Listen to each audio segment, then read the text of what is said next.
Hello everyone, welcome back. जैसा कि आपको पता है कि पिछले वीडियो में हम लोगों ने स्ट्रैटेजी पे डिस्कस किया था कि आपके लास्ट 10 डेज में क्या स्ट्रैटेजी होनी चाहिए। और आज जो वीडियो है वो इस बारे में है कि आपको एग्ज़ाम डे के दिन क्या स्ट्रैटेजी है होनी चाहिए, आपको पेपर कैसे अटेम्प्ट करना चाहिए। तो पहला क्वेश्चन तो ये दिमाग में आता है कि इस स्ट्रैटेजी और इस वीडियो की क्या ज़रूरत है एट द लास्ट टाइम। तो ये इसलिए ज़रूरत है क्योंकि आपने चाहे कितने भी मॉक्स दिए हैं, कितनी भी टेस्ट सीरीज दी हैं, कितना भी कंटेंट पढ़ा है, आपने बहुत नॉलेज गेन कर ली है, रिवीजन कर लिया है, सब कुछ कर लिया है, लेकिन अगर फिर भी आप एग्ज़ाम के दिन उन 3 घंटों को, उन 150 क्वेश्चन को अगर अच्छे से मैनेज नहीं कर पाए, तो आपको ओएमआर भरते वक्त हमेशा, आप जब भी ओएमआर भर रहे होंगे किसी भी क्वेश्चन के लिए, तो आपके अंदर एक सेल्फ डाउट आ जाएगा। और वो सेल्फ डाउट ये होगा कि आपको अच्छे से परफॉर्म करने नहीं देगा। और इन सब चक्कर के आपने अगर उस एग्ज़ाम दिन पे आपने अच्छे से ध्यान नहीं रखा, तो आपके फिर से वही 1 से 2 साल वेस्ट हो जाएंगे और आप अच्छे से परफॉर्म नहीं कर पाओगे। तो इसके लिए आपको अलग से एग्ज़ाम दिन पे क्या करना है, किस तरीके से अपना ध्यान रखना है, क्या करना चाहिए क्या नहीं करना चाहिए, वो आपको पहले से पता होना चाहिए। सेकंड चीज़ कि ये वीडियो अभी इतनी जल्दी लाने की क्यों ज़रूरत पड़ी। इसका ये है कि लास्ट मोमेंट पे आप ये चीज़ इतने काम माइंड से, इतने शांत दिमाग से आप इसको सुन नहीं पाओगे। तो बेटर है कि आपको लास्ट दिन क्या करना है वो आपको पहले ही 10 दिन पहले ही आपको ये पता होना चाहिए, ताकि आपके दिमाग में एक स्ट्रैटेजी रहे कि, और आपको ये एक बूस्ट देगा, आपको एक कॉन्फिडेंस देगा और एक आपको प्रिपरेशन में कामनेस भी देगा। और आपको पता रहेगा कि this exam is not as big as we think.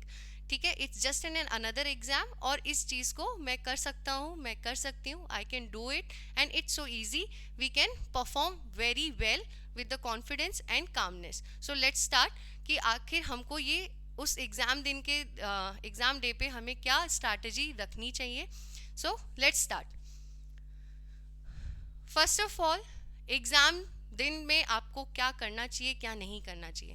पहला हमने पिछले वीडियो में भी डिस्कस किया था कि आपको 1 फरवरी, आपका 2 फरवरी को एग्ज़ाम है, तो आपको 1 फरवरी का लास्ट में आपको 7 मैक्सिमम 8 बजे तक अपना सब कुछ रिवाइंड कर लेना है, सब कुछ वाइंड अप कर लेना है। उसके बाद आपको कुछ रिवाइज नहीं करना है। क्यों? अब कई स्टूडेंट्स ऐसे होते हैं कि नहीं, हम 11 बजे तक पढ़ सकते हैं, हम 11 बजे सोते हैं, हम 12 बजे सो जाएंगे, कोई बात नहीं, एग्ज़ाम तो सुबह देना है। द थिंग इज़ दैट कि हमें लगता है कि हमारे अंदर उतनी पावर है, हम लोग कर लेंगे, कोई क्या फ़र्क पड़ता है, हमें फिर भी 7 घंटे की नींद मिल जाएगी। बट नहीं, इट्स नॉट रिकमेंडेड। वाई? क्योंकि आपके माइंड को एक रेस्ट चाहिए। ठीक है, और वो रेस्ट है, वो आपको बहुत ज़्यादा ज़रूरत है। क्योंकि अगर आपने अच्छे से नींद नहीं ली, पहली बात तो ऐसा नहीं है क्योंकि आपका अगले दिन एग्ज़ाम है, तो ये पॉसिबल ही नहीं है कि आप लेटे और आपको नींद आ जाएगी, बहुत इत्मीनान से नींद आ जाएगी। ऐसा नहीं होता है, क्योंकि आपके दिमाग में बहुत कुछ थॉट्स चल रही होगी, क्या होगा, कैसा होगा एंड ऑल। उन सबको मैनेज करने में आपको बहुत ज़्यादा टाइम लग जाएगा सोने में। तो इट्स बेटर कि आप मैक्सिमम 8 PM तक जस्ट स्टॉप इट। आप स्टॉप कर दो सब कुछ, आपको कुछ रिवाइज नहीं करना है। अगर आपको आगे रिवाइज ही करना है तो ये वीडियो आप वापस से रिवाइज कर लेना। ये वीडियो आप रिवाइज इसलिए करना क्योंकि इन 10 दिनों में आप फिर से भूल जाओगे, और आपको जब इस वीडियो को वापस से रिवाइज करोगे नाइट में, तो आपको फिर से एक कॉन्फिडेंस मिलेगा कि हाँ, इस एग्ज़ाम को किया जा सकता है। तो फर्स्ट थिंग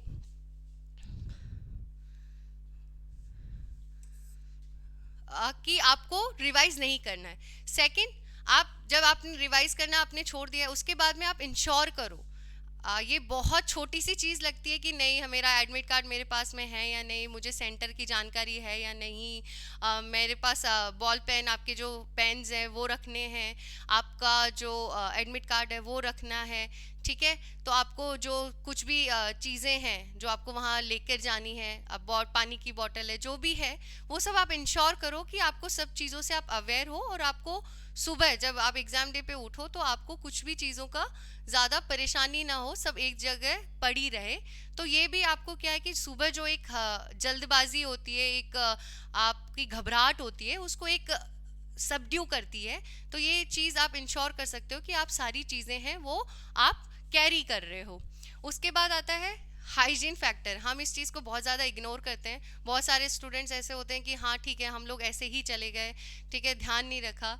तो बेटर है आप ऐसा, कई लोगों को होता है इससे क्या ही फ़र्क पड़ता है, बट नहीं, बहुत ज़्यादा फ़र्क पड़ता है। आप उस दिन इंश्योर करो कि आप you take a bath, you have a light food, आप थोड़ा सा कुछ खा के जाएं, थोड़ा सा मतलब आप ध्यान रखें अपना, अच्छे कप मतलब अपने आप को प्रिपेयर करो कि ठीक है, this is something that I am going and मैं खुश हूँ और इसको प्रोसेस को इंजॉय करना चाहता हूँ। तो जैसे आप किसी नॉर्मल किसी फंक्शन में भी जाते हो and you get your self prepare with good clothing, आप तैयार होके, तो अपने आप को ये चीज़ें क्या है, आपको रिलैक्स करेगी, आपके माइंड को रिलैक्स करेगी और आपको एग्जाम के टाइम पे थोड़ा तरोताज़ा रखेगी। तो इंश्योर करो कि आप सारे हाइजीन फैक्टर्स हैं इनको आप मैनेज करो। नहीं करते हो that's your choice, but I will recommend कि आप इस चीज़ को मेंशन।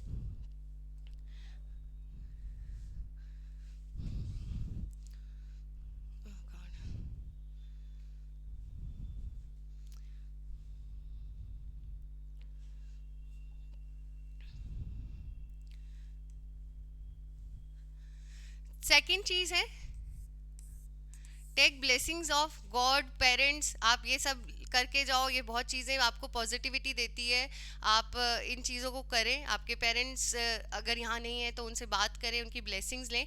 एंड थर्ड ये है कि आप जब एंट्री कर रहे हो एग्जाम के टाइम पे, क्योंकि वो एक ऐसा टाइम होता है कि आपको पता है कि बस अब फाइट शुरू होने वाली है, war is about to begin. तो उस टाइम पे जो आपकी एंजाइटी और नर्वसनेस होती है ना, वो जो डर होता है, that is on such a peak, it's on a zenith level, आपका चरम सीमा पे होता है। उस टाइम पे आपको घबराना नहीं है, ठीक है, अपने आप को बहुत काम एंड एकदम कामनेस में रखना है। जो इसमें आपकी क्या हेल्प करेगा, आप अपने माइंड को बार बार कहते रहो कि मेरी प्रिपरेशन बहुत अच्छी है, मैंने सब कुछ किया है, मैंने जो इस चीज़ के लिए, इस एग्ज़ाम के लिए चाहिए वो सब कुछ बेस्ट किया है। आपके पीछे से आवाज़ भी आ रही होगी कि नहीं आपने ऐसा नहीं किया है, तूने वो नहीं किया, वो नहीं किया। उस आवाज़ को एग्ज़ाम हॉल में जाने से पहले इतना दबा देना है क्योंकि बस वो आपका एग्ज़ाम हॉल में आप जब एंट्री करो और अपनी सीट पर बैठो ना, तब आपके दिमाग में कुछ भी नहीं आया ऐसा। आपको इतना अपने पॉजिटिव अफर्मेशन जिनको कहते हैं, वो आपको एंट्री से पहले अपने दिमाग को बार बार बार बार बार बार वो, चाहे आप आधे घंटे पहले वो एक मंत्र जाप होता है ना कि हाँ भाई आपने 108 बार 1008 बार बस ओम नमः शिवाय ओम नमः शिवाय जो बोला है, जो भी मंत्र, तो वो मंत्र यही है कि मेरा ये प्रिपरेशन बहुत अच्छी है, मेरा एग्ज़ाम बहुत अच्छे से होने वाला है और मैं बहुत अच्छे से इस एग्ज़ाम को पास करूंगा। That should be the only thing जो आपके माइंड में चलनी चाहिए। उसके अलावा कुछ नहीं चलना चाहिए कि मैं इसमें फेल हो गया तो क्या होगा, इसमें ये हो गया अगर मुझे क्वेश्चन नहीं आते होंगे तो। नहीं, दिस इज़ वेरी आप बोले अननेसेसरी थॉट्स हैं और आपका माइंड ये डेफिनेटली आपके साथ में ये गेम खेलेगा, but you have to win. ऐसा नहीं है कि उन 3 घंटे में ही आपका वॉर शुरू होने वाला है, नहीं, आपका ये वॉर है वो आपका बहुत स्टार्टिंग से, अपने जब प्रिपरेशन शुरू करी थी तब से ही ये आपका ये वॉर है वो चालू था। और आपका अभी ये बस इतना है कि ये वॉर का आपका अंतिम निर्णय, अंतिम पड़ाव, अंतिम चरण है, तो बस वो आपके पास है। आप लड़ाई तो लड़ ही रहे हो, ठीक है, तो वो लड़ाई लड़ते लड़ते आपके पास में इनफ एक्सपीरियंस है कि आप इस लड़ाई को भी जीत सकते हो, ठीक है। तो अपने आप को वो वॉर में अभी तक अपने सारे टूल्स हैं वो लेकर ही आपको अंतिम चरण एंट्री से पहले अपने आप को बहुत अच्छे से काम करना है।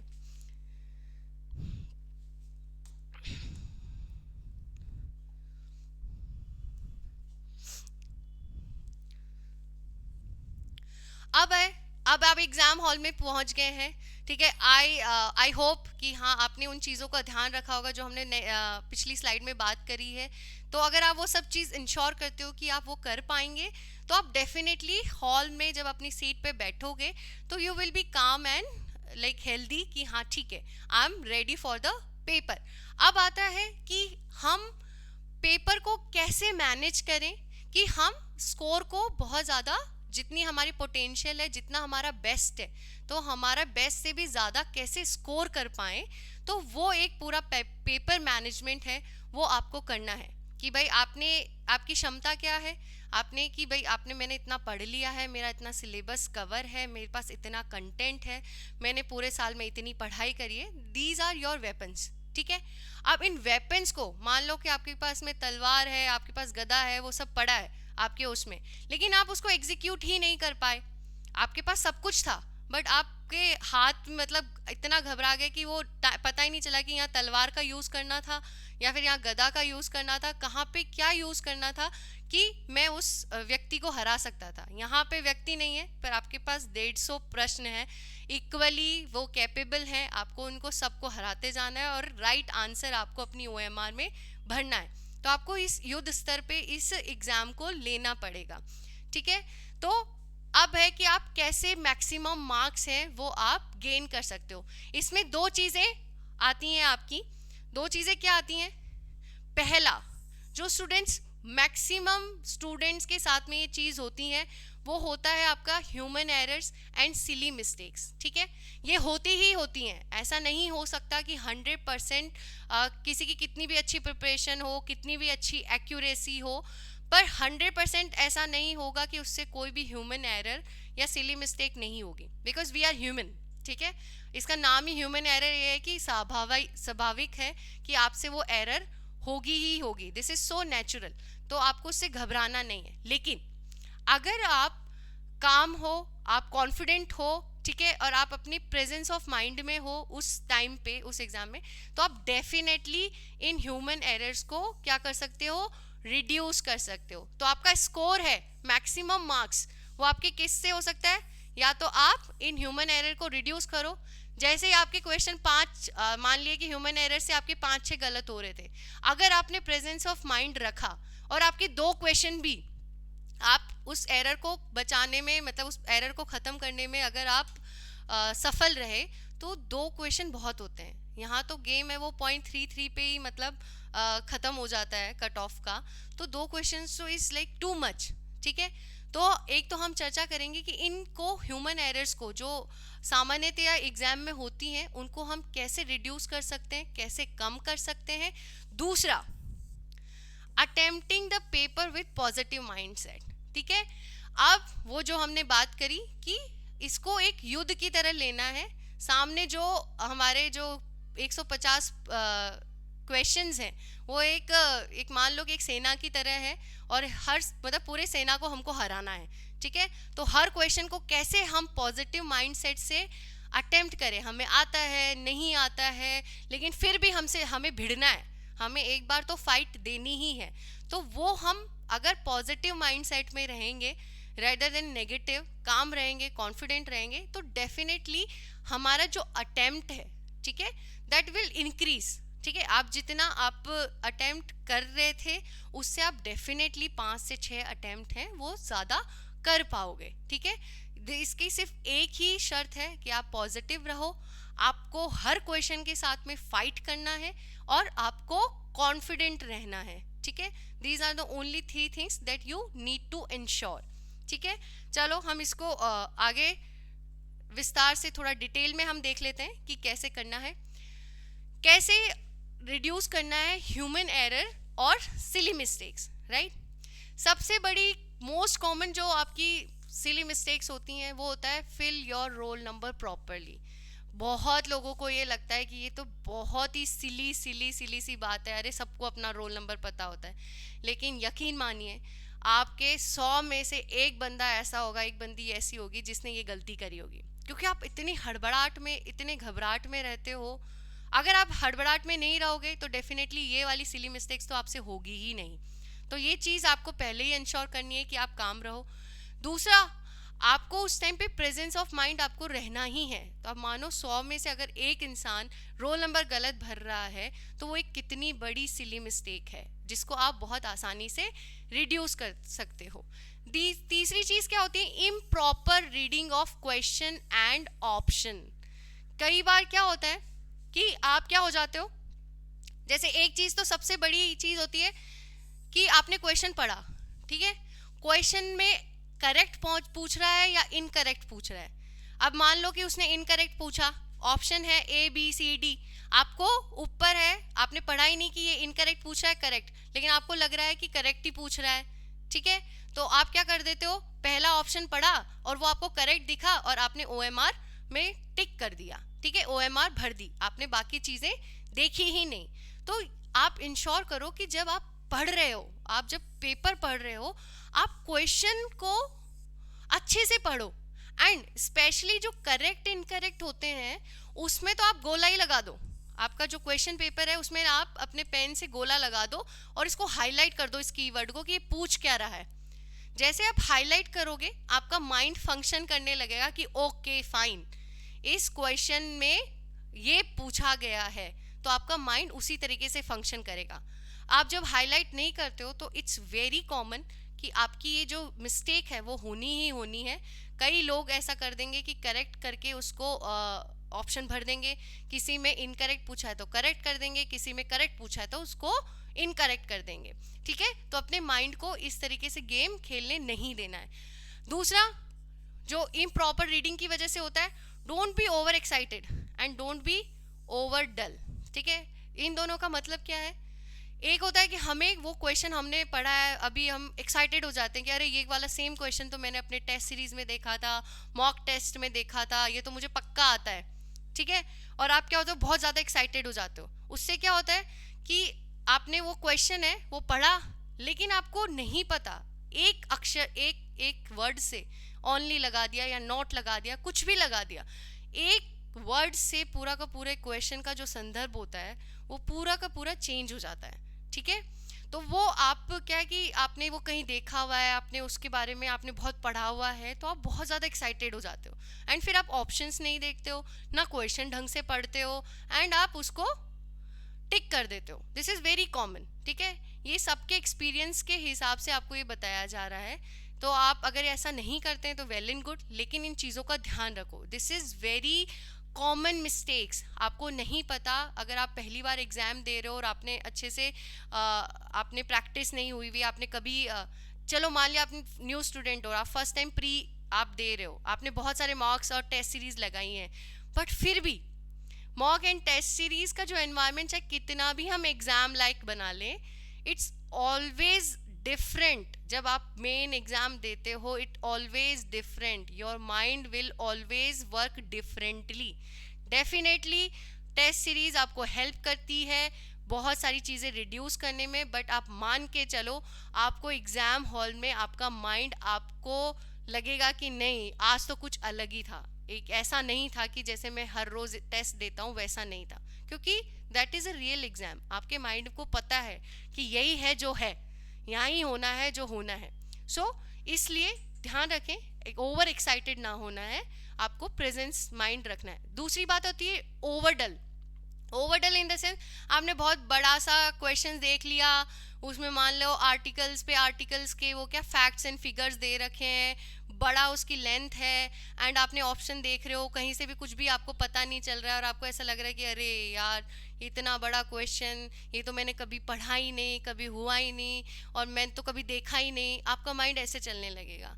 अरे नहीं, ओवरडल होने की भी कोशिश, ओवरडल भी नहीं होना है। आपको नहीं पता कि उस क्वेश्चन में क्या लिखा हुआ है, ये हम एग्जाम्पल से भी समझेंगे कि कई बार बहुत बड़े बड़े क्वेश्चंस लिखे हुए होते हैं, बहुत बड़ी बड़ी लाइनें लिखी हुई होती हैं, लेकिन वो बहुत ही जनरल लाइनें और इतनी कॉमन सेंस वाली लाइनें होती हैं कि आप कर सकते हो, तो उसको देख के ओवरडल भी नहीं होना है। सो एक्सट्रीम्स को आप हटाओ, don't be over excited question देख के अगर आपको आता है, एंड अगर नहीं आता है तो डोंट बी ओवरडल, ठीक है।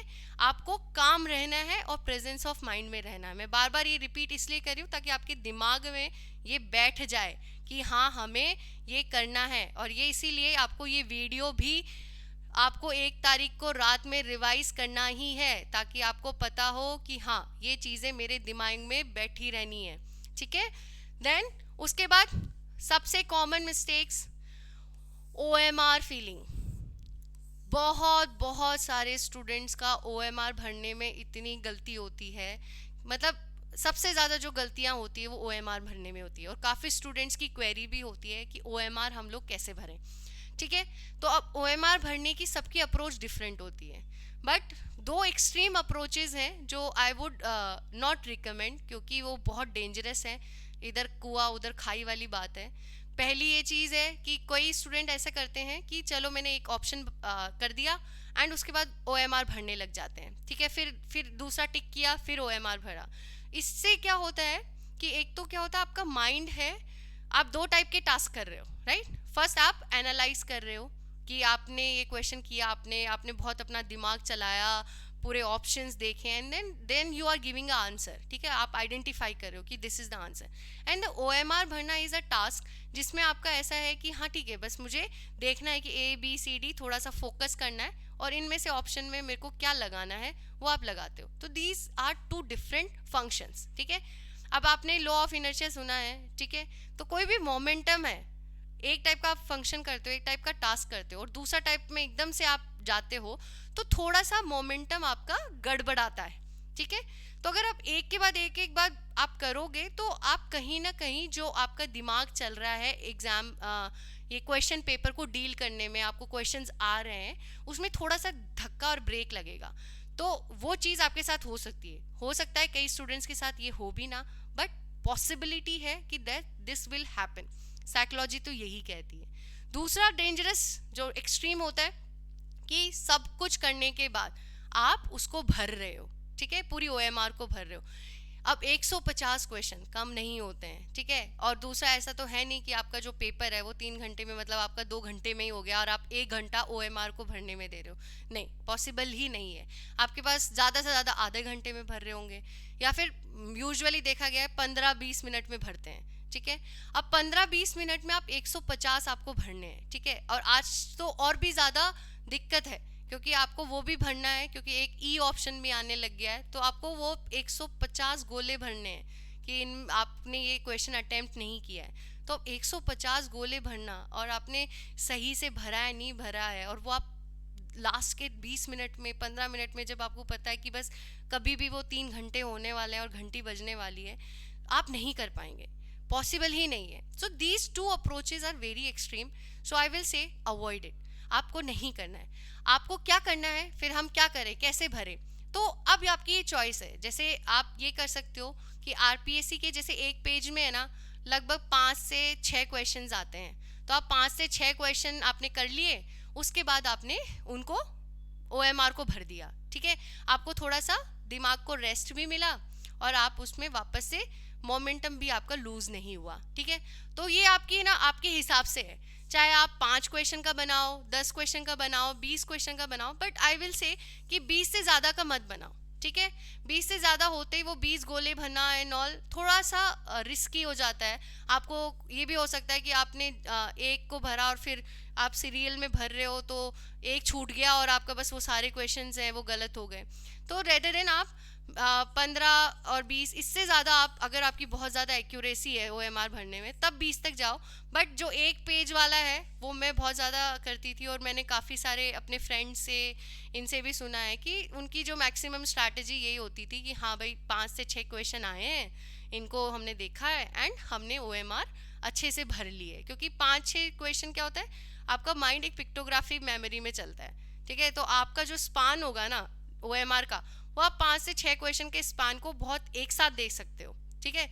तो एक साथ देख सकते हो तो आपको पता होता है कि ओके इसका ये मैंने कुछ भी गलत नहीं भरा है, ठीक है। तो दिस यू कैन इंश्योर। तो वो 5 से 6 वाला आई थिंक दैट इज मेरा रिकमेंडेशन, मेरा ओपिनियन। अगर जानना चाहते हैं तो डू फॉर 1 पेज ओनली, चाहे उस पर 7 क्वेश्चन आए, 8 क्वेश्चन आए या 5 क्वेश्चन आए, 4 आए, वो करो, ठीक है। फिर चौथी, डोंट बी अफ्रेड। अब यहाँ किस चीज़ से नहीं घबराना है, मान लो गलती से आपका रोल नंबर गलत भर गया, सिली मिस्टेक जो हमने पहले डिस्कस करी है वो हो गई, एक OMR में आपका एक ऑप्शन गलत भर गया, कोई बात नहीं, कोई बात नहीं। आपको उस एक सिली मिस्टेक हुई है, उसको एक सिली मिस्टेक को वहीं पे ही स्टॉप करना है, इट्स फाइन। अगर हो गई है, अभी भी आपके पास में 149 क्वेश्चंस हैं, आप उनमें उनको करने में भी, क्योंकि कट ऑफ के लिए आपको पूरे 149 है वो नहीं चाहिए। एक क्वेश्चन हो सकता है आपको बहुत रोल प्ले करे, पर ज़रूरी नहीं है कि आप बॉर्डर लाइन पे ही हो। आपको नहीं पता अभी, क्योंकि आपने बाकी के क्वेश्चंस देखे ही नहीं। और ह्यूमन टेंडेंसी, माइंड आपका यही करेगा कि आप बहुत घबरा जाएंगे जैसे एक मिस्टेक होगी। पर उस वक्त ही प्रेजेंस ऑफ माइंड का सबसे ज़्यादा ज़रूरत है कि अगर मिस्टेक हो भी गई, अपने आप को समझाओ this is human error, this is silly mistake, it's done, it's finish, इसको यहीं पे स्टॉप करो ताकि दूसरी मिस्टेक्स ना हो। It's very much like I will से कि बहुत जनरली क्या होता है, जब स्टूडेंट्स की एक मिस्टेक होती है तो it lead to another another another, और फिर वो ऐसी 5 से 6 मिस्टेक कर देते हैं क्योंकि उन्होंने अपना काम है वो लूज कर दिया कि मुझसे एक गलती होगी। कोई फर्क नहीं पड़ता है, एक ही मंत्रा रखना है, काम काम काम। आपको सिर्फ शांत रहना है, चाहे what ever happens during these 3 hours. अगर आपको एनालिसिस करना है, अपने आप को कोसना है या अपने आप को गिल्ट देना है, वो सब आप 3 घंटे के बाद करना। इस टाइम पे नहीं करोगे अगर सिली मिस्टेक हो भी गई है, क्योंकि ये भी अपने आप में सिली मिस्टेक है, क्योंकि आपका माइंड है वो आपसे दूसरी सिली मिस्टेक्स करवाएगा क्योंकि आप अपना काम लूज कर देते हैं। तो अगर हो भी गई है तो भी उसको वहीं स्टॉप करो, टेक अ ब्रीथ। हाँ, जो हमने पिछली वीडियो में बात की थी, यहाँ पे breathing exercise play a very very important role. ठीक है, आपका स्ट्रेस है, अगर हो भी जाता है तो 5 तक काउंट करो, ब्रीथ पे ध्यान दो एंड देन आगे बढ़ो। और ये एकदम से अचानक से नहीं आ जाएगा कि आप ब्रीदिंग एक्सरसाइज उस टाइम पे करो, याद भी नहीं आएगा। अगर ये 10 दिन आपने किया है then definitely it will be in your practice and you will definitely manage your stress whatever happen in during the exam. ठीक है, so let's discuss the another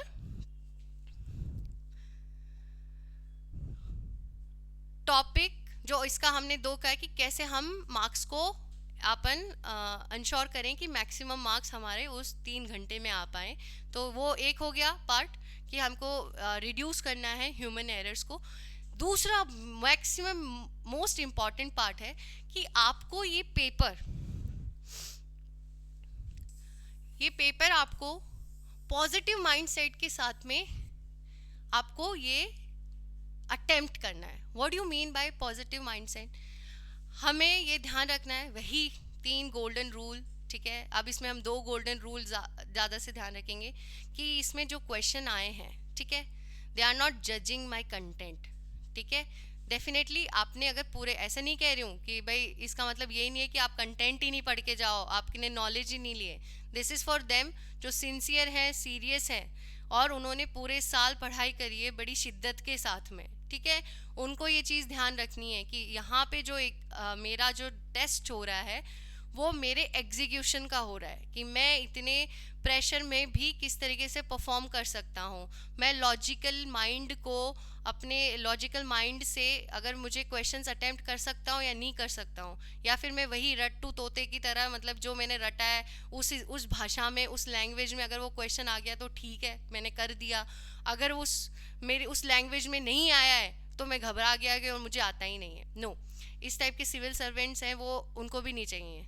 ठीक है, आपके सरकार को भी नहीं चाहिए। तो आप ये चीज़ याद रखो कि मेरा हमेशा आपका एग्जीक्यूशन है वो कंटेंट पे भारी रहेगा। और दूसरा, इंटेलिजेंसी से ज़्यादा समझ, आपको वो समझ पे ध्यान रखना है। तो और आपको इन्हीं 2 मंत्रा के साथ में हर क्वेश्चन, 150 क्वेश्चन है, उसमें से हर क्वेश्चन 1 एट ए टाइम आपको इसी मंत्रा, इन 2 मंत्रा के साथ में ही उनको डील करना है। वॉट एवर हैपन्स वो आपको नहीं सोचना है, बस ये 2 चीज़ें ध्यान रखना है। ठीक है, कि मैंने ये पढ़ा नहीं पढ़ा, जो भी है, जो भी आपके दिमाग में चल रहा है वो उससे कोई फ़र्क नहीं पड़ता है। मेरे में अंदर ये समझ है कि मैं इस क्वेश्चन को अटेम्प्ट कर सकता हूँ या नहीं, या फिर मेरे अंदर इतना क्या, मैं इस जो कंटेंट है उसका अप्लाइड नॉलेज या जो भी है उसको अप्लाई कर सकता हूँ इस सिचुएशन में या नहीं। These only 2 things that matters. ठीक है, तो अब ये है कि ओके, हमारा है, मैम आपने बड़ी बड़ी बातें तो कर दी, विजडम, इंटेलिजेंस, एग्जीक्यूशन, पर ये करते कैसे हैं, हमको करना कैसे है, मतलब इन सब चीज़ों का मतलब कैसे है। तो उस चीज़ के लिए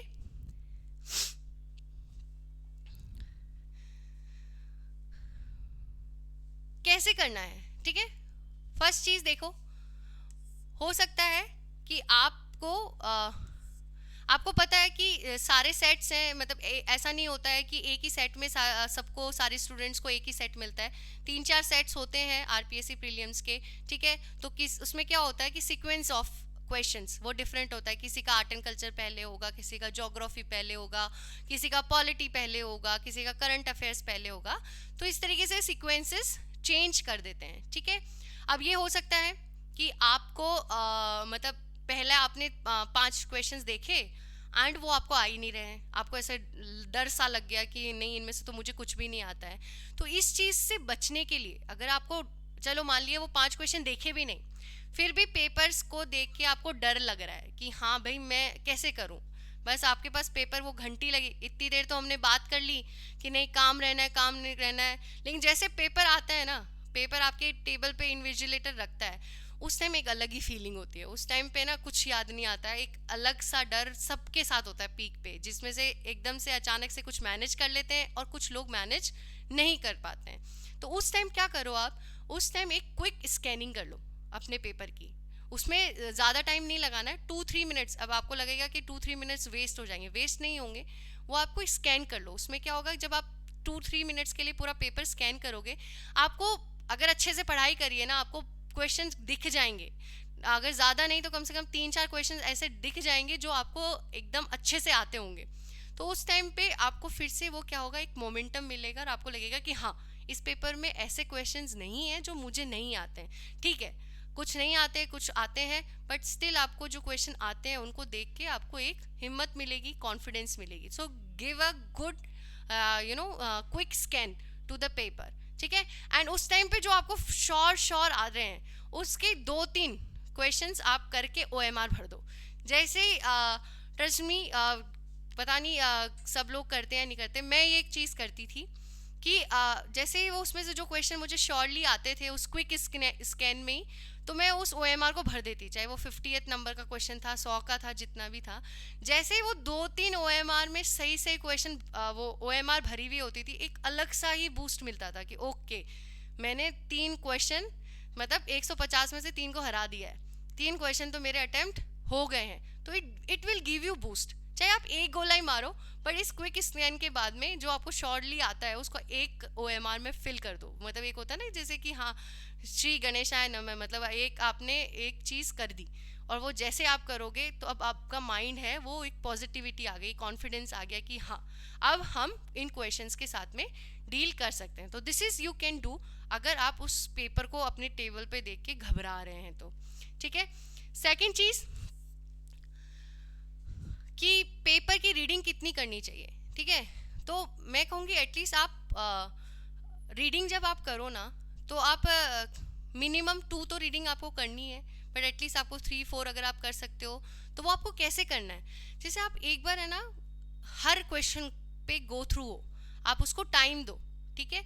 आप इनिशियल जैसे भी 1 घंटा लगता है, किसी को 1.5 घंटा लगता है, जो भी है, आपको हर क्वेश्चन को आपको प्रॉपरली पढ़ना है, हर क्वेश्चन को प्रॉपरली पढ़ना है, एंड प्रॉपरली आपको उसको ऑप्शंस को देखना है। तो give a good amount of time to each question, ठीक है। हर क्वेश्चन को आपको देखना है। अब उसमें क्या होगा, एक आपको थोड़ा सा फास्ट चलना पड़ेगा फर्स्ट रीडिंग में। फास्ट किस मैनर में, जैसे कि मान लिया कि आपने क्वेश्चंस करे 1 2 3, उसमें से क्या होगा, 3 टाइप के क्वेश्चन होंगे। एक ऐसे क्वेश्चंस होंगे जो कि इजी है कि हाँ यार ये तो हो गया, इसको मतलब फटाफट कर दिया। दूसरे होंगे मीडियम, जिसमें कि आपको हो सकता है कि आपको 2 ऑप्शन तो आपने मतलब ख़त्म कर दिए, 2 में आपको डाउट हो रहा है। तीसरा होता है टफ, ठीक है, कि जिसमें आपको कोई आइडिया ही नहीं लग रहा कि ये क्या है क्या नहीं है, मतलब एक बार के लिए, जैसे मैंने कहा कि भाई बहुत बड़ा क्वेश्चन है, अभी तो मेरे को पढ़ने में टाइम लग जाएगा, ठीक है, तो मुझे नहीं समझ में आ रहा कि ये क्या है। तो आप इनको क्या कर सकते हो कि आप जब फर्स्ट रीडिंग कर रहे हो ना, तो गिव सम मार्क, ठीक है। जैसे इजी वाले हैं तो वो तो आपने मतलब आप ओएमआर में भी भरते जाओगे 5-5 6-6 के बाद। आपके जो जैसे कि डाउट, जिसमें आपको डाउट हो रहा है 2 में, ठीक है, तो उस डाउट वाले को आप जैसे कि सर्कल दे दो, ट्राइंगल दे दो, जो भी है। टफ वाले हैं जिनका आपको हाई लग ही नहीं रहा है, तो उसको कोई और निशान दे दो, ऐसा दे दो, ठीक है। तो जब आप सेकेंड रीडिंग करोगे तो ऐसे करके होगा कि आपको पूरे 150 क्वेश्चन आप हो जाओगे, आपने गो थ्रू हो गए हो, आपको ये नहीं होगा कि हाँ मेरी पूरी क्वेश्चंस की रीडिंग मैंने नहीं करी। कई स्टूडेंट्स ऐसे होते हैं जो कि उसमें बस एक ही रीडिंग करते हैं और फिर वो उस पे एक पे रुकते कई बार ऐसा होता है 10 क्वेश्चन छूट गए, 15 क्वेश्चन छूट गए, या फिर बहुत कम समय मिलता है उन 20 क्वेश्चन को डील करने में, कि बहुत ज़्यादा चांसेस हैं कि आप उसमें कुछ ना कुछ सिली मिस्टेक्स और कुछ ना कुछ गलती करके ही आओगे। सिली मिस्टेक्स का मतलब ये नहीं कि आपने ओएमआर गलत भर दी, आपके कॉन्सेप्ट्स भी, अगर कोई कॉन्सेप्ट्स आपको आते थे, आपने बहुत अच्छे से उनको पढ़ा है, एंड स्टिल आप उस कॉन्सेप्ट को ब्रशन अप, मतलब उसने उस कॉन्सेप्ट के हिसाब से आपने उस क्वेश्चन को, मतलब इजी कॉन्सेप्ट और आप नहीं कर पाए, तो this is also a silly mistakes, because जैसी आपकी तैयारी है उस हिसाब से वो चीज़ नहीं होनी चाहिए थी, बट वो क्यों हुआ? Because you didn't give enough time to that question. ठीक है, तो एक equal time to all the 150 question वो आपको देना है, और ये आप इंश्योर कर पाओगे जब, ठीक है, आपने एक इजी वाले आपने फटाफट कर लिए, आपकी ओएमआर भी भर गई, आप खुश हो कि ठीक है मेरे जो भी 60 70 80 जितने भी आपको आते हैं वो आपने सबने कर लिए थे। ठीक है, अब आपको डील करना है, अब आपने वो साथ की साथ आप लगाते गए हो जीरो या अलग मार्क, तो आपको पता है कि ठीक है मेरे को कौन से पहले अटेम्प्ट करने हैं, क्योंकि जिनमें सेल्फ डाउट है, दो क्वेश्चंस, दो ऑप्शंस बचे हैं, तो उसकी प्रोबेबिलिटी ये है कि भाई 50% तो आपके सही होने के चांसेस है, तो डेफिनेटली उसके बाद में आप इन क्वेश्चंस को डील करने की कोशिश करोगे।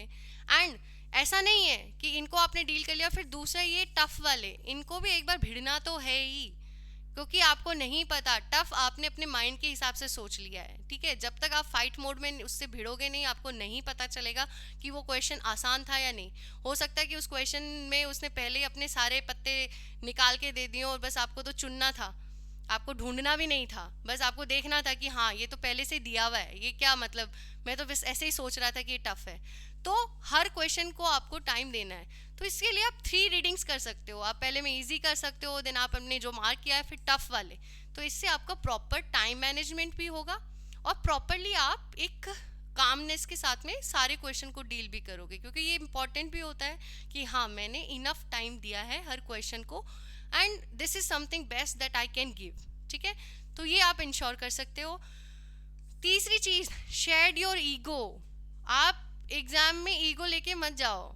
ईगो आप क्यों नहीं, जैसे मतलब जैसे मैथ्स के स्टूडेंट होते हैं, किसी ने बीएससी मैथ्स कर रखी है, बीटेक के स्टूडेंट्स हैं, उनको ऐसा लगता है कि अरे मैथ्स रीजनिंग इनके तो 20 के 20 क्वेश्चन करने हैं, मतलब 20 के 20 क्वेश्चन करने हैं, वेल एंड गुड, अच्छा है, आपका स्ट्रॉन्ग सब्जेक्ट है, आप कर सकते हो।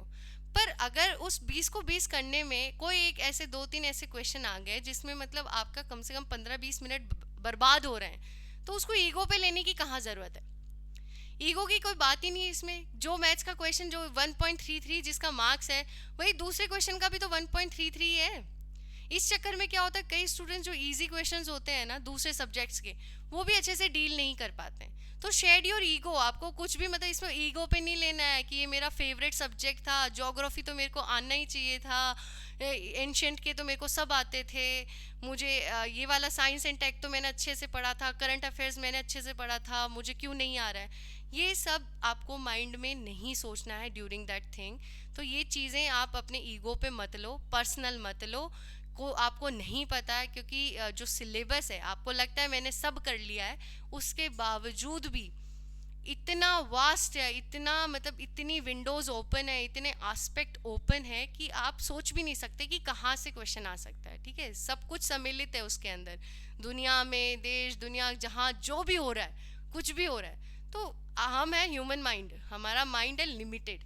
ठीक है, और आपको वो क्या बोलते हैं उसमें, जैनिज्म में बोलते हैं कि जिनको सब ज्ञान हो गया उनको केवल्ली बोलते हैं, तो वो आप नहीं हो। ठीक है, आपकी लिमिटेड एक मेमोरी है, लिमिटेड वो है, तो अपने आप को लिमिटेड ही मानो और किसी सब्जेक्ट का ज्ञाता मत मानो, और रेदर देन उसको आप लेट गो करो। अगर नहीं हो रहा है, इट टेकिंग मोर टाइम वो question, then let it go to another question. This is very very important, and बहुत सारे स्टूडेंट्स हैं वो इस ट्रैप में फंस जाते हैं, तो don't do that, it's a big no.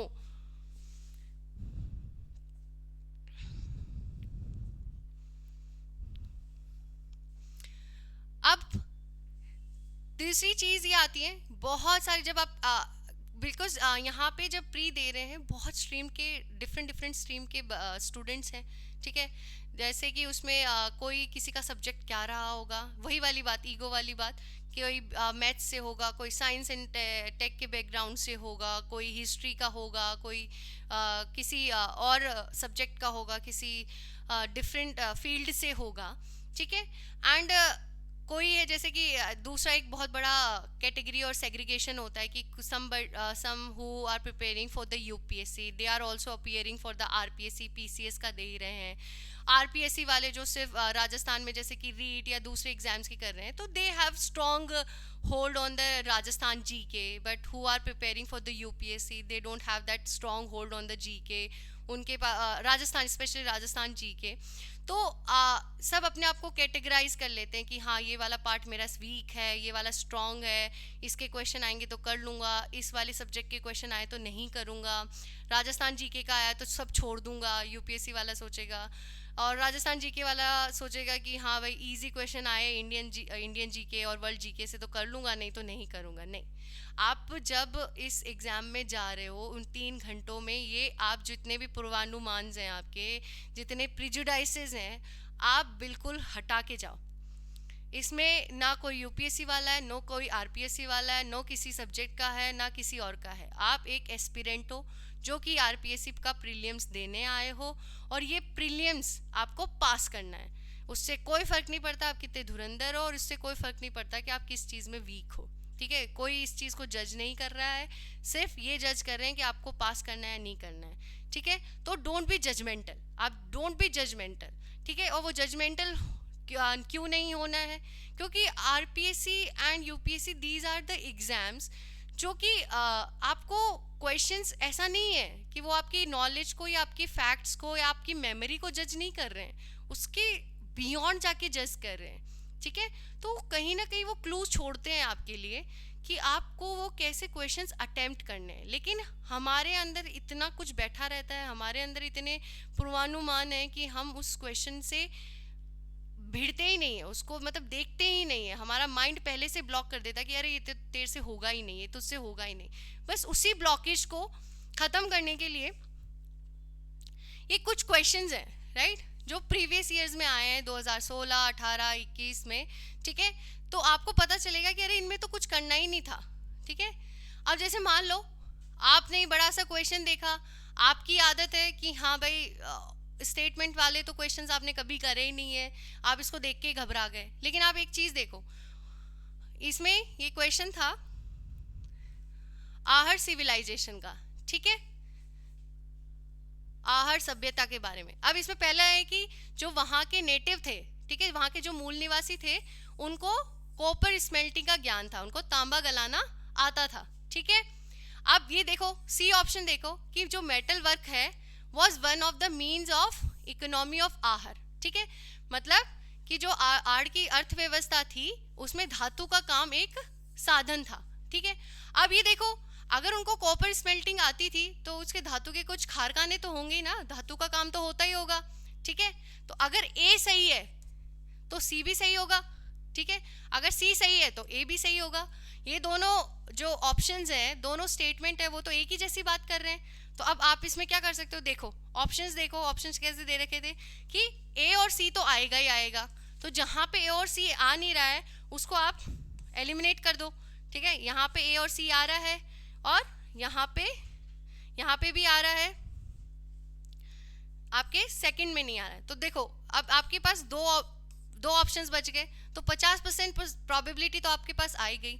अब आपको अपने क्या बोलते हैं उसके बाद में जैसे कि आपको थोड़ा सा अब सिर्फ किसको, बी को और डी को अच्छे से एनालाइज करना है और एक आंसर को आइडेंटिफाई करना है, ठीक है। जो हमने गोल्डन रूल देखा था कि प्रीलिम्स में आपको आंसर आइडेंटिफाई करना है, जितना भी आपके पास में विजडम है, जितनी भी नॉलेज है, उसको यूज करके। अब एक चीज देखो, पहला लिख रखा है कि are rice was unknown to them, ठीक है, मतलब राइस के बारे में वो जानते ही नहीं थे।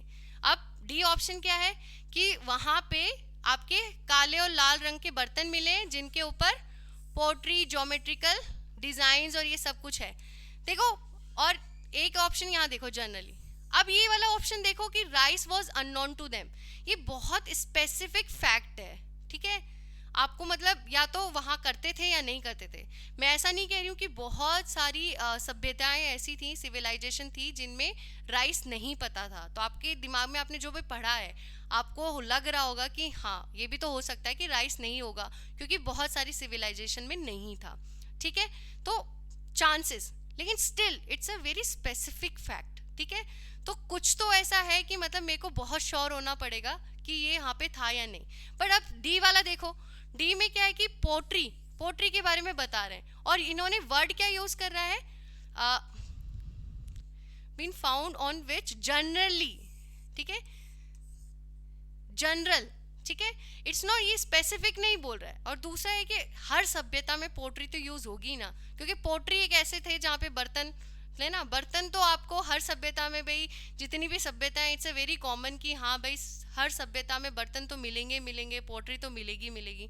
अब उसमें जो उन्होंने बोला है कि चलो ब्लैक एंड रेड वाला नहीं, पर यहाँ पे यूज क्या रखा, जनरली वाइट कलर्ड पोट्री, ठीक है। तो अब जनरली सामान्यतः पे हाँ मिल गई होगी, इट्स नॉट दैट स्पेसिफिक, ठीक है। तो आपके बहुत ज़्यादा चांसेस ये हैं कि आपका फर्स्ट जो ए सी डी है वो आंसर सही हो। तो आपने थोड़ा सा अपना अप्लाइड नॉलेज उसमें यूज़ किया and you come to the answer कि हाँ, इसमें चांसेस ये हो सकते हैं कि नहीं मैम ये तो गलत ही हो गया, मतलब ये नहीं होता, तो आप घबरा गए कि नहीं इनमें से क्या होगा। बट स्टिल देखो, आपने अगर ये जनरली और इस तरीके से करके आए, आपने इसको करा, तो आपके एक क्वेश्चन ठीक हो गया, ठीक है। नेगेटिव मार्किंग आपने बहुत ज़्यादा रिड्यूस कर दी। तो इन जो क्वेश्चंस होते हैं इस तरीके के, और आप किसी कंक्लूजन पे आ पाते हो समहाउ, जो भी आपने पढ़ा है, जिसकी वजह से जो भी नॉलेज आपने गेन करी है, तो प्लीज़ उनको टिक करो, घबराओ मत, उसमें घबराने की ज़रूरत नहीं है। नेगेटिव मार्किंग 1/3 है, ठीक है। अगर आप मान लो 10 क्वेश्चन किया आपने ऐसे, ठीक है, आप अगर घबरा रहे थे, आपने नेगेटिव मार्किंग से बचने के लिए आप उन 10 क्वेश्चन को छोड़ देते, तो क्या होता, 0 मार्क्स। अगर आप नेगेटिव मार्किंग से नहीं घबराए और अपनी प्रेजेंस ऑफ माइंड से और अपनी नॉलेज से आप किसी कंक्लूजन पे पहुंच के आपने आंसर लगाया, तो मान लो कि आपके जैसे कि कितना 4 आपके उसमें से 6 है वो गलत हो गए, 4 आपके सही हो गए, तो 2 तो 6 को कॉम्पनसेट कर देंगे। फिर भी आपके पास 2 क्वेश्चंस हैं, उसके मार्क्स आपको ज़्यादा मिलेंगे। चलो मान लिया 7 आपने गलत कर दिए, 3 आपके सही हैं, उसके बावजूद भी आप 1 नंबर पॉजिटिव में रहोगे, तो कहाँ 0 था कहाँ 1 था। तो डोंट बी अफ्रेड। मैं तुक्का लगाने को नहीं कह रही हूँ, this is not something that is तुक्का, ठीक है। तुक्का ऐसा नहीं कि हाँ चलो कुछ पढ़ते ही नहीं और तुक्के लगा देते हुए, उसमें तो डेफिनेटली आपके बहुत सारे गलत होंगे। इट्स समथिंग कि आपने अपने दिमाग से, लॉजिक से you come to a conclusion, you identify a answer which satisfied and you are very sure about it कि okay this is something that I can tick, मेरे समझ से, वही विजडम, मेरी समझ से यही होना चाहिए, and you will get succeed, ठीक है। तो इन क्वेश्चंस को आप इस तरीके से डील करना ही है। सी आरपीएससी आपके लिए बहुत सारे क्लूज छोड़ देती है, तो ऐसा नहीं है कि आप क्वेश्चंस उनको छोड़ दो, ऐसे बहुत सारे क्वेश्चन है। देखो नेक्स्ट क्वेश्चन है, उसको डील करते हैं। अब ये श्रेणी सिस्टम वाला, ठीक है, श्रेणी सिस्टम है, बहुत स्पेसिफिक पूछा हुआ है सब कुछ, ठीक है, श्रेणी प्रणाली एंड ऑल। इसमें फिर से वही कि किसी चीज को स्पेसिफिक फैक्ट, ठीक है, कोई स्पेसिफिक पर्टिकुलर फैक्ट होता है, उसको जस्टिफाई करने के लिए बहुत दम लगता है, ठीक है। और जो जनरल होता है वो ठीक है यार, उसको जनरल करने में तो क्या ही दिक्कत है। अब इसमें देखो, माना है कि श्रेणी एक ऑर्गेनाइजेशन थी ट्रेडर एंड आर्टिजन्स की, चलो ठीक है हो सकती है। वस्तुओं की गुणवत्ता से संबंधित निर्धारित की जाती थी श्रेणी द्वारा, और जो श्रेणी के जो मेंबर्स थे उनके कंट्रोल एंड कंडक्ट। तो मतलब एक लग रहा है कि हाँ एक ऐसा सिस्टम था जो ऑर्गेनाइजेशन टाइप की थी। अब ये देखो डी ऑप्शन देखो, पहला इट्स, एक तो पहला ये नॉट ट्रू, इसको आपको कौन सा सत्य नहीं है, एक तो इसको मार्क करना बहुत ज़रूरी है। मैं खुद अभी ऊपर जाके देखा कि नॉट ट्रू पूछ रहा है या ट्रू पूछ रहा है, ठीक है। तो आप पहले जब क्वेश्चन पढ़ो उसी टाइम देख लो कि करेक्ट है, ट्रू है, फॉल्स है या फिर इनकरेक्ट है, एंड मार्क इट, ताकि आपको पता रहे कि क्या पूछ रहा है। अब ये देखो डी ऑप्शन देखो, श्रेणी was prevalent only in India. अब देखो ये जो जितने भी फैक्ट दे रखे हैं ये किसी ऑर्गेनाइजेशन के बारे में दे रखे हैं कि ये कुछ ऐसा ऑर्गेनाइजेशन था, सब कुछ था। अब और जो फैक्ट्स दे रखे हैं वो बड़े कॉमन से हैं। अब आप किसी भी सिस्टम में हो, कोई भी आपका जैसे राज्य है या फिर कुछ भी है, तो ऑर्गेनाइजेशन बनना तो आई थिंक एक मतलब बेसिक चीज़ होती है ना। मतलब आप जैसे मतलब घर होता है, फिर घर से आप समूह में जाते हो, फिर चलो गांव में आपकी कोई ऑर्गेनाइजेशन बन गई, तो आजकल जैसे स्वयं सहायता समूह है, तो आप ह्यूमन हो, ठीक है, आप इंसान हो, तो इंसान का नेचर ही क्या है, it is a social animal. ठीक है, तो सोशल एनिमल का क्या होता है कि भाई एक ऑर्गेनाइजेशन तो बनाएगा ही बनाएगा, ठीक है। और ऑर्गेनाइजेशन के बारे में, चलो ऑर्गेनाइजेशन के बारे में जो ये जो दे रखे हैं कथन, वो सब मतलब नॉर्मल है कि ऐसा ही होगा कि वो कंट्रोलिंग करेंगे, उसकी गुणवत्ता का ध्यान रखेंगे, सब कुछ, दीज आर वेरी जनरल। अब लेकिन ये देखो, prevalent only in north India. अब ऐसा तो है नहीं कि साउथ इंडिया वाले लोग थे वो बिल्कुल ही पागल थे, है कि वो बिल्कुल ही मतलब उनको पता ही नहीं था कि हमको रहना कैसे है, जानवर तो नहीं थे, ठीक है। वहाँ पे भी हमको पता है कि साउथ इंडिया में भी बहुत लाइक संगम लिटरेचर हो, बहुत ही अच्छी अच्छी मतलब वहाँ पे व्यवस्थाएं थी, नगरम उरु, तो ये हमें पता है, ठीक है। तो वहाँ पे भी तो इस टाइप का कोई सिस्टम हो ही सकता है ना, ठीक है। तो this is only in north India. भाई नॉर्थ इंडिया वालों ने ऐसा क्या कर दिया, तो दे आर मतलब आप एक कंक्लूजन पे पहुंचे and that conclusion was right कि okay this is the right answer. पर आपने इन सबको देख लिया कि हाँ श्रेणी सिस्टम मुझे आता ही नहीं है, श्रेणी सिस्टम मैंने कभी पढ़ा ही नहीं, तो this is a very meek approach to the exam.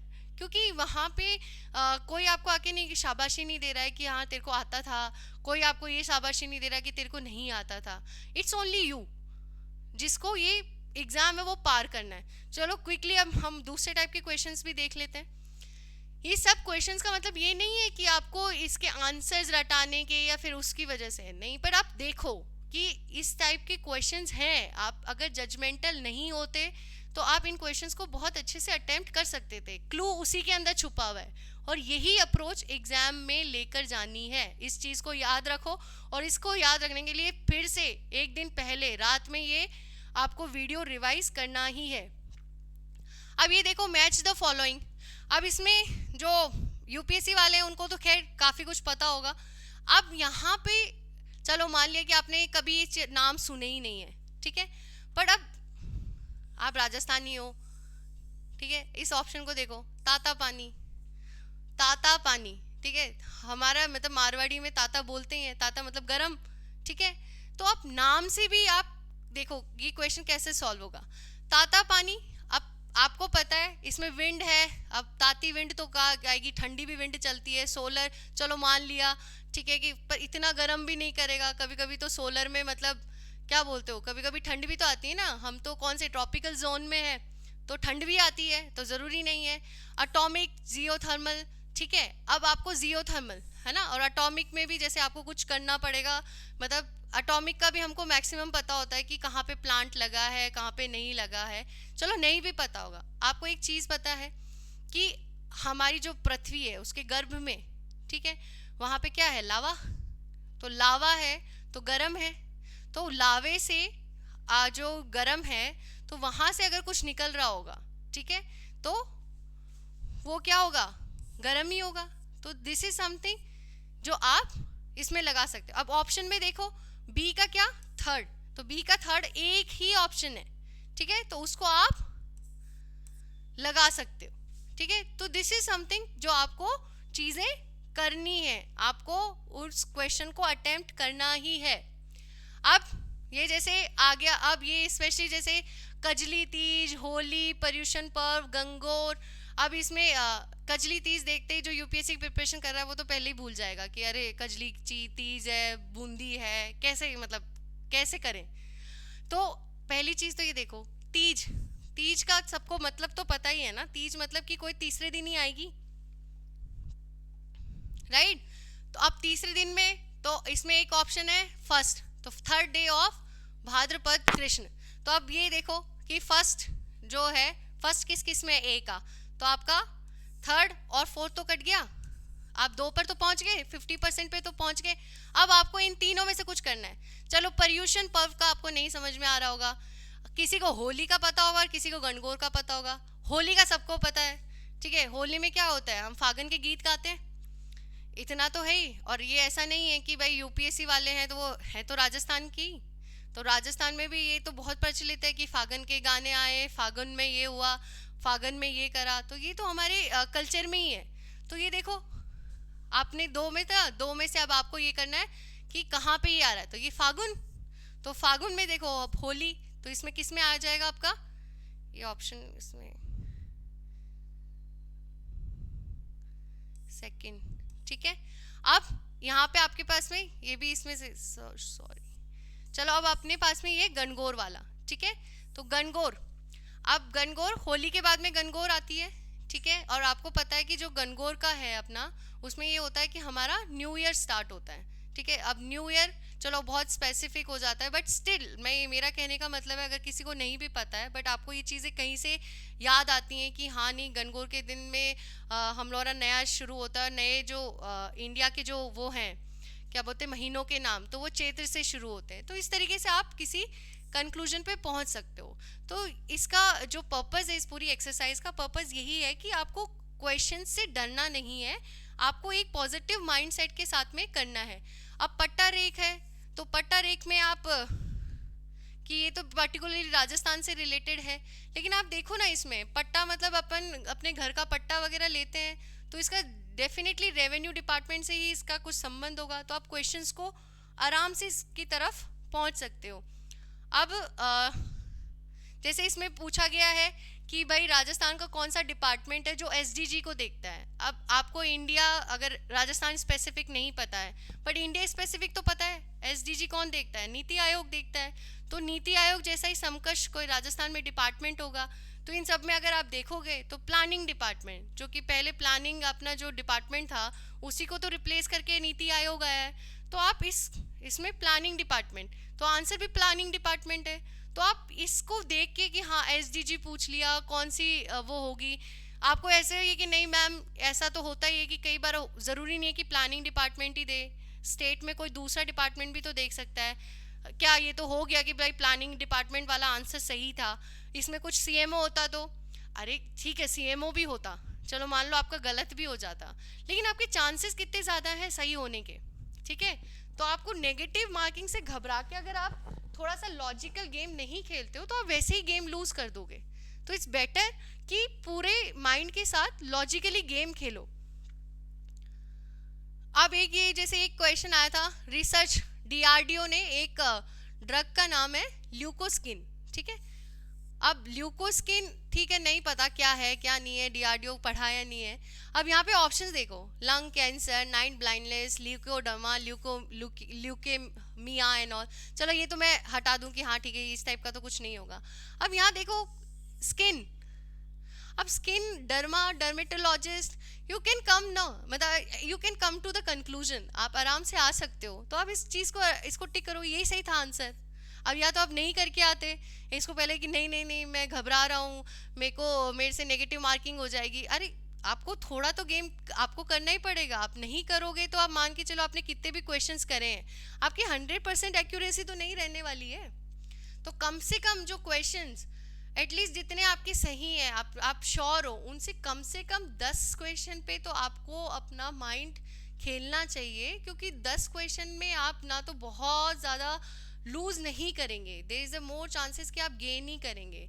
ठीक है, तो आप टेक रिस्क। ठीक है, रिस्क भी नहीं है, इट्स अ कैलकुलेटेड रिस्क, तुक्के नहीं है ये आपकी नॉलेज है, आपकी अप्लाइड नॉलेज है।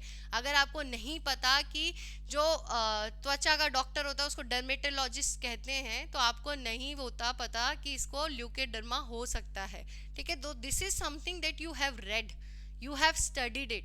हर किसी को नहीं पता होता, आप बोले नहीं ये तो सबको पता, नहीं होता, कई लोगों को नहीं पता होता है। तो ये नॉलेज ही थी आपकी जो आपने इसमें यूज करी है, तो डोंट बी अफ्रेड। ठीक है, उस नॉलेज को यूज करने में घबराओ मत। ठीक है, अपने ऊपर रखो। अब ये भी एक 16:9 पिक्चर एस्पेक्ट, बहुत ही मतलब काफी लोगों ने इस पे वो भी बनाया है, मतलब कि ये क्वेश्चन था वो साइंस एंड टेक का है, पिक्सल देख के घबरा गए। आप देखो यहाँ पे ये तो क्वेश्चन मैथ्स एंड रीजनिंग का है, 1080 सब में है, जहाँ पे 16 और 9 का रेशियो आ जाए वहाँ पे आप इसको टिक कर सकते हो। तो इस टाइप के क्वेश्चन आ रहे हैं, ये जैसे कि अब इसमें नॉन सेलुलॉइड फाइबर क्या है, आपको आपने एक नॉलेज आपकी क्या है, सेल्यूलॉइड। आपको पता है कि प्लांट सेल होती हैं, प्लांट सेल में सेल्यूलोज होता है, ठीक है, ये आपकी नॉलेज है कि सेल्यूलोज होता है। तो सेल्यूलोज होता है तो मतलब वो प्लांट से रिलेटेड है। तो इसमें नॉन सेल्यूलॉइड फाइबर पूछा है, तो लीलन और जूट तो ऐसे हटा सकते हो, ठीक है, क्योंकि प्लांट है, प्लांट है, कॉटन से बनता है लीलन, जूट का भी पेड़ होता है। तो सेल्यूलॉइड, सेल्यूलोज क्या होता है, प्लांट सेल में होता है। तो लीलन एंड जूट तो वैसे हट गया। अब आती है रेयन और नायलॉन, ठीक है, इसमें और भी हो सकता है कि आप कंफ्यूज हो सकते हो, ठीक है, लेकिन काफ़ी लोगों को जैसे पता है कि जो हम यूजुअली कपड़े पहनते हैं, चाहे जिम के पहनते हैं, कुछ भी थोड़ा सा सिंथेटिक एंड ऑल होता है, वो सब क्या होते हैं, नायलॉन, आपने बहुत बार सुना होगा, ठीक है। तो आपके चांसेस बढ़ गए कि आप नायलॉन, जो आपने बहुत बार सुना होगा, और आप इस आंसर तक पहुंच सकते हो। रेयन और नायलॉन में से आप नायलॉन ही वो करोगे, क्योंकि रेयन का तो आपको फिर भी एक ऐसा होगा कि नहीं पता या नहीं पता, पर नायलॉन तो पता ही है कि वो आपको प्लास्टिक एंड ऑल, कितनी टाइम है, नायलॉन का पाइप है, नायलॉन के कपड़े हैं, तो ये तो बहुत ज़्यादा यूज़ होता है। तो आप इस क्वेश्चन को इस तरीके से डील कर सकते हो। दूसरा देखो, आइडेंटिफाई, सबसे पहले तो इनकरेक्ट स्टेटमेंट गोला करो, ठीक है। अब ऑप्शंस को पढ़ो, ठीक है। अब इन ऑप्शंस को पढ़ोगे तो आपको घबराहट होगी कि भाई ये 1919 में आया था, कब फोर्स में आया, मेरे को तो पता ही नहीं है, ठीक है। अब आपका इसको पढ़ के कि इस एक्ट ने इसको सेपरेट किया था प्रोविंशियल सब्जेक्ट में या सेंट्रल सब्जेक्ट में, क्योंकि जितने बहुत सारे एक्ट हैं उन्होंने कुछ ना कुछ तो किया ही है। तो जैसे ही ऑप्शन पढ़ा आप घबरा गए कि मेरे से होगा ही नहीं, पर आप इन दो ऑप्शंस को पढ़ो कि this act also known as Morley Minto reforms, ठीक है। और एक इस ऑप्शन को पढ़ो कि मोंटागू क्या था, सचिव था, और जो लॉर्ड चेम्सफोर्ड थे वो क्या थे, वॉइस रॉय थे, ठीक है। अब इन दोनों में से तो एक ही सही होगा ना, क्योंकि जैसे आपको पता है कि कैसे नाम रखते थे, मॉर्ले मिंटो किस नाम से रखते थे, ये जो जितने भी एक्ट थे वो आपने पढ़ा है, ठीक है, कि भाई वो एक्ट में आपने जो कि सचिव और वाइसराय थे उनके नाम पे रखते थे। तो या तो ये गलत होगा या फिर ये गलत होगा, ठीक है। तो आप दो चीज़ों पे इस चीज़ पे पहुंचे तो सही कि हाँ भाई इन दोनों में, आप इन चीज़ों से नहीं घबराए, ठीक है। अब इसमें ये हो सकता है जो लकी है उनको याद आ जाएगा कि भाई 1909 वाला था वो मॉर्ले मिंटो था, और 1921 जो 19 वाला था वो चेम्सफोर्ड एंड ऑल था। लेकिन आप इन ऑप्शन से तो नहीं घबराए, आप यहाँ तक पहुँच तो गए, and this is very basic, ठीक है। मॉर्ले मिंटो 1909 का सबको मैक्सिमम लोगों को याद रहता है, ठीक है। तो आप इससे घबरा के आपने जो नॉलेज थी उसको भी दबा दिया, पर जैसे ही दो चमकेंगे तो डेफिनेटली आपको जो आपने पढ़ा है ना वो आपके दिमाग में, आपको माइंड आपको सिग्नल देगा ही देगा। पहले क्या था, वो नॉलेज क्लियर नहीं थी, क्यों नहीं थी, क्योंकि हम इस एम्फेसाइज डाल रहे थे ए और डी ऑप्शन पे कि ये भी नहीं आता ये नहीं आता। जहां आपकी 4 ऑप्शंस पे एनर्जी वेस्ट हो रही थी, वहीं आपकी क्या है, 2 ऐसे फैक्ट्स पे वेस्ट हो रही है एनर्जी, मतलब आप यूटिलाइज की, जो कि बहुत इजी ऑप्शंस हैं, ठीक है। आपको सिर्फ नाम ही याद होना चाहिए, एंड आई एम काफ़ी लोग, हो सकता है 20% को लोगों को नहीं याद आए, बट 80% लोगों को डेफिनेटली ये चीज़ याद आएगी, बिकॉज आपने क्लटर हटा दिया, आपने थोड़ा सा अपनी जो बुशेस थी अपनी नॉलेज की वो थोड़ी हटा दी हैं, तो आपको क्लियरली वो ऑप्शन चमक सकेगा, ठीक है। देखो एक दो क्वेश्चंस और डील कर लेते हैं। अब इसमें था कि which of the following pair is not matched, ठीक है, in terms of power of president of India to make regulation for certain union territories under article 240 of India, ठीक है भाई। भारतीय संविधान के अनुच्छेद 240 के तहत कुछ केंद्र शासित प्रदेशों के लिए जो राष्ट्रपति है उनकी शक्ति नहीं होती रेगुलेशन बनाने की, ठीक है। कौन सा है, आर्टिकल 240। अब आर्टिकल 240 देखते ही फिर आपने ऑप्शन देखे, ये सब तो देखे नहीं, अंडमान निकोबार, या हो सकता है कि अगर अंडमान निकोबार लक्षद्वीप ये सब हटा देते, ठीक है, तो भी फिर ऐसा होता कि बहुत टफ क्वेश्चन बन गया। लेकिन आप इस चीज़ को क्यों देख रहे हो, 241A 241B, ठीक है, जो है सो है। आप इस चीज़ को देखो ना, इस चीज़ को कैसे कर सकते हो। अब आपको, अब इसमें अप्लाइड नॉलेज यूज आएगी, प्रेसिडेंट का नाम आया है, ठीक है, आपने यूनियन टेरिटरीज का चैप्टर पढ़ा है, आपको पता है कि यूनियन टेरिटरीज में 2 तो लेजिस्लेचर ही हैं, ठीक है, वो अपना खुद ही अपना शासन करती हैं, जिसमें क्या है, दिल्ली है और आपकी पुडुचेरी है, ठीक है। चलो, मान भी लिया कि पॉलिटी में बहुत सारे फैक्ट्स ऐसे होते हैं कि नहीं, हम एक एक लाइन लक्ष्मीकांत की पढ़ें तो हमको पता चलेगा कि अरे नहीं, जो हम सोच रहे थे वो तो फैक्ट था ही नहीं, ये तो कुछ और ही निकला। I understand it, I consider it कि हाँ, ये की बहुत बड़ी, हम जब क्वेश्चन लगा रहे होते हैं तो हमारे अंदर, खासकर पॉलिटी में, क्योंकि एक एक लाइन में बहुत चेंजेस आ जाते हैं, बहुत डिफरेंस आ जाता है आंसर्स को करने में। लेकिन सी, आप सही होने के चांसेस कितने हैं? तो अब इसमें प्रेसिडेंट है, रेगुलेशन बनाता है नहीं बनाता है, तो आपको पता है कि भाई लेजिस्लेचर है पुडुचेरी और दिल्ली में, तो फाइंड आउट करो ना कि भाई हो सकता है ये जो रेगुलेशंस बना रही होंगी वो तो लेजिस्लेचर ही बना रही होगी। तो इसमें सीधा सीधा ऑप्शन है पुडुचेरी, ठीक है। ये हो सकता है कि उस टाइम गलत हो, बट इट वाज राइट। तो सी, अगर आप ये लगा के आते इस टाइप से तो आपका ये क्वेश्चन सही हो जाता। और नेगेटिव क्या, इसको गलत करने के लिए आपको 3 और गलत करने पड़ते, तब जाके इसकी भरपाई होती। तो see, it makes a big big big difference. तो आपको इस तरीके से ये चीज़ें ध्यान में रखनी है ड्यूरिंग पेपर, ठीक है। तो ये सब क्वेश्चंस बताने का जो अपना हमारा उद्देश्य था वो यही था। ये नहीं कि आपको हर क्वेश्चन के साथ फाइट करनी है, घबराना नहीं है, अपनी नॉलेज का, अपने कंटेंट पे भरोसा रखना है, हर ऑप्शन को अच्छे से पढ़ना है, and definitely you can come to a conclusion. अगर किसी भी टाइप का लॉजिक लगा के रैशनल माइंड से करो, ये सब करके आप तभी कर पाओगे जब आप काम रहेंगे और आपका प्रेजेंस ऑफ माइंड रहेगा, तभी आप चीज़ करोगे। एक जो लास्ट बट द लीस्ट, ठीक है, नॉट द लीस्ट, कि स्टूडेंट्स क्या करते हैं कि ड्यूरिंग द मतलब पेपर चल रहा है उसी टाइम क्या कट ऑफ रहेगी, मैं इतने लगा देता हूँ, उतना लगा देता हूँ, इतने क्वेश्चंस अटेम्प्ट कर लेता हूँ, ये कर लेता हूँ। तो सी, कट ऑफ उन 3 घंटों में नहीं सोचनी है, ये आपका काम नहीं है। ज़रूरी नहीं है कि जो कट ऑफ पिछली बार गई थी वो कट ऑफ इस बार जाए। डेफिनेटली वहाँ ट्रेंड था कि कट ऑफ बढ़ रही है, पर ज़रूरी नहीं है कि फिर से पेपर है वो टफ आ जाए।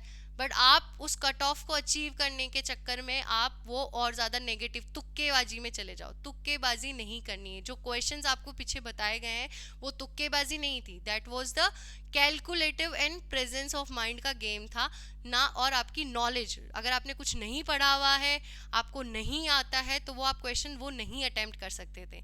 इट्स जस्ट कि आप वो क्वेश्चन इसलिए अटेम्प्ट नहीं कर रहे थे बिकॉज आप घबराए हुए थे। नॉलेज आपके पास में थी बट आप घबरा के आप उसको कर नहीं रहे थे।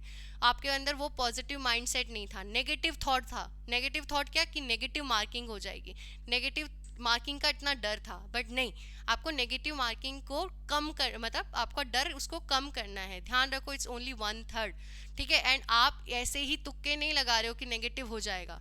चांसेस आप रिड्यूस करते हो, जब एक ऑप्शन एलिमिनेट करते हो तो आपके चांसेस और ज़्यादा बढ़ जाते हैं। 2 करते हो तो 50% बढ़ जाते हैं, तो प्रोबेबिलिटी इंक्रीज है। और फर्स्ट पे एक तीनों कर देते हो तो फिर आपका 100% कि आप उस आंसर तक पहुंच गए हो, ठीक है। तो आपको उस कट ऑफ को लेकर आपको घबराना नहीं है। आपको नहीं पता है कि पेपर दूसरे स्टूडेंट्स क्या कर रहे हैं, क्या नहीं कर रहे हैं, कितने अटेम्प्ट कर रहे हैं, आपको इस पे नहीं जाना है। आपको अपना बेस्ट देना है। अगर आपने वो क्वेश्चन पेपर में आपको जितना आता है, आपने हर क्वेश्चन को माइंड के साथ, आपने कॉन्फिडेंस के साथ में अगर उसको किया है, तो आप डेफिनेटली आपने अपना बेस्ट दिया है और आपने जितनी आपने पढ़ाई करी है उसका बेस्ट यूटिलाइजेशन कर दिया है। तो उन 3 घंटों में आपको इन सब फालतू की बातों के बारे में नहीं सोचना है, and give your best. And this is the most important thing कि calmness, confidence and presence of mind, ये आपको 3 मंत्रा है वो ध्यान में रखना है। और बाकी किसी भी चीज़ से आपको किसी भी चीज़ पे फोकस नहीं करना है, ठीक है। So all the best. आप एग्ज़ाम में बहुत बहुत बहुत अच्छा करके आए। और ये वीडियो पहले इसीलिए डाला है ताकि आपको एक कॉन्फिडेंस आए, बूस्ट आए कि आप कर सकते हो। एग्ज़ाम पेपर है वो बहुत क्या बोलते हैं कि आउट ऑफ द बॉक्स या आउट ऑफ द सिलेबस नहीं है, ठीक है। आपके कंट्रोल में है, आपकी प्रिपरेशन भी आपके कंट्रोल में है। बस इसको एक बार आप फिर से आप 1 फेब को नाइट में आप इसको रिवाइज कर सकते हो कि हाँ किस तरीके से मुझे करना है, ताकि आपको फिर से एक रिवीजन हो जाए। बिकॉज ह्यूमन माइंड है वो फॉरगेटिंग बहुत आपने एबिन घोष कर्व का नाम सुना होगा, बट हम इसको साइकोलॉजी के मेंस के साइकोलॉजिकल सिलेबस में पढ़ेंगे।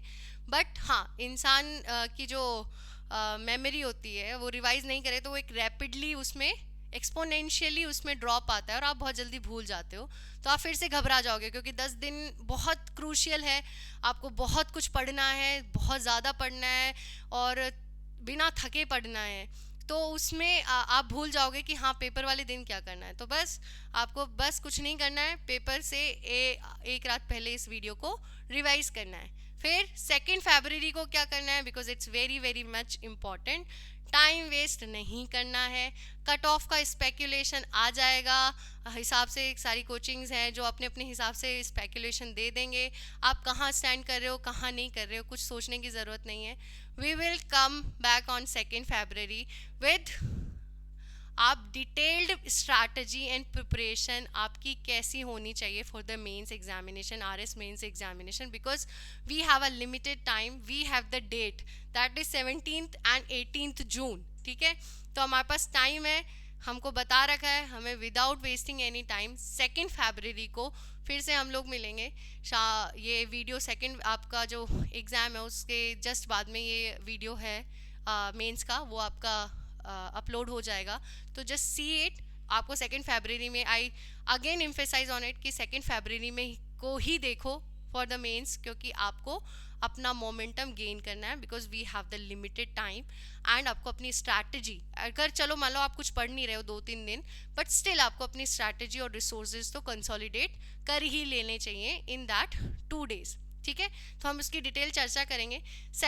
हम 2 फरवरी को ही चर्चा करेंगे कि जो स्टूडेंट्स 2023 की जो वैकेंसी थी उसमें जो इंटरव्यू देने वाले हैं, बिकॉज अभी आपको 10 दिन कुछ नहीं सोचना है about the interview and all, but उसके बाद में आपको इंटरव्यू भी आपको सोचना है, बिकॉज इट्स एंटिसिपेटेड, क्योंकि जिस तरीके से डेफ भरवाया गया है कम टाइम में एंड ऑल, तो इट्स एंटिसिपेटेड कि आपका जो इंटरव्यूज़ हैं वो आपके फरवरी एंड तक या फिर जो भी आरपीएससी का रहेगा स्केड्यूल वो शुरू हो जाना चाहिए।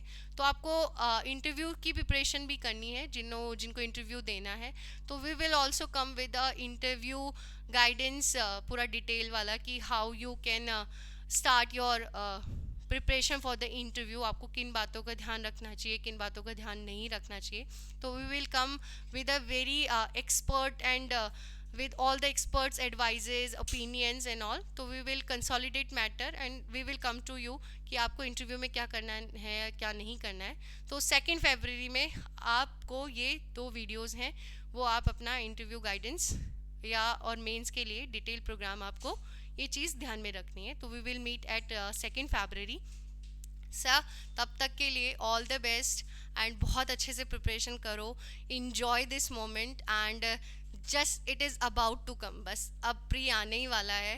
Don't lose your calm, don't give up, this is something that you have waited for so long. Enjoy it and exam को लिटरली मतलब फोड़ के आना, बिकॉज आप इस एटीट्यूड से जाओगे कि you are a fighter, then definitely you will win this battle and you will win this war. Because आप की प्रिपरेशन सिर्फ उस 3 घंटे की नहीं है, आप इस क्या बोलते हैं इस पूरे एग्ज़ाम की तैयारी 1 साल से कर रहे हो। इसमें मैं अब्राहम लिंकन हैं जो प्रेसिडेंट थे यूएसए के, उनकी एक लाइन थी कि अगर आप किसी ट्री को काटना चाहते हो, किसी पेड़ को काटना चाहते हो, तो आप उससे पहले जिस चीज़ से काट रहे हो उसमें आप 6 घंटे उसको शार्प करो, फिर वो जो पेड़ है वो तो आपका 1 घंटे में कट जाएगा। तो बिलीव इन योर सेल्फ, आपने अपनी जो भी वेपन्स है, अपनी छुरी है, उस पेड़ को काटने के लिए आपने इतने 1 साल में उसको शार्पन अप अच्छे से किया है। एंड इट्स जस्ट आप 3 घंटे में उस पूरे प्री को है वो बहुत अच्छे से आप उसको क्या बोलते हैं कि आप मैनेज कर पाओगे और सक्सेसफुल रहोगे डेफिनेटली। थैंक यू, धन्यवाद।